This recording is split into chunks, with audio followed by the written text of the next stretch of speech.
apat na tables yun. Siyempre, nagte-table hopping yung lolo. So, nung nakupo siya kay Barbie, Aktor na si Richard Gutierrez nakahanap na nga ba ng kapalit ni Sara Labati? Sino si Barbie Imperial sa buhay ng aktor?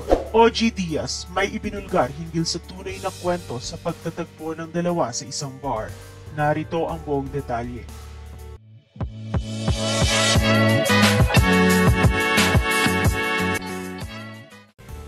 Pinag-uusapan ng mga netizens ang viral video ni Richard Gutierrez at Barbie Imperial na kuha sa isang bar. Ito ay sa gitna ng isyong hiwalayan nila ng asawang si Sara Labati. Ayon sa mga netizens, napakabilis umano ng pag-move on ng aktor dahil kaagad itong nakahanap ng kapalit. Pero sa isang latest topic sa vlog ni OG Diaz na inilabas kahapon, January 9, napag-usapan ng issue na ito at dito, tuwirang binanggit ni OG ang tunay na pangyayari sa likod ng viral video na nangyari sa bar. Ayon sa source ni OG Diaz na malapit kay Richard, walang anumang relasyon na namamagitan kina Richard at Barbie. Taliwas sa mga kumakalat na balita.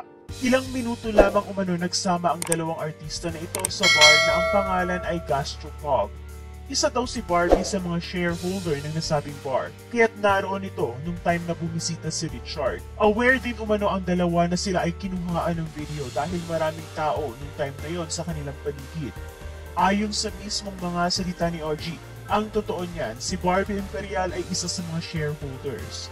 Bilang siya ay isa sa mga may-ari, may obligasyon yung may-ari na pumunta sa kanilang negosyo para mag-entertain ng bisita. Parang apat na tables yun, nagte-table hopping yung lolo mo.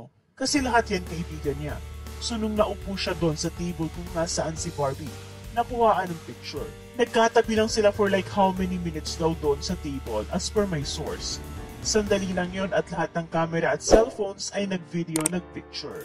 Samantala sa ngayon ay hindi pa naman nagbibigay ng anumang komento sina Richard at Barbie hinggil sa balitang ito.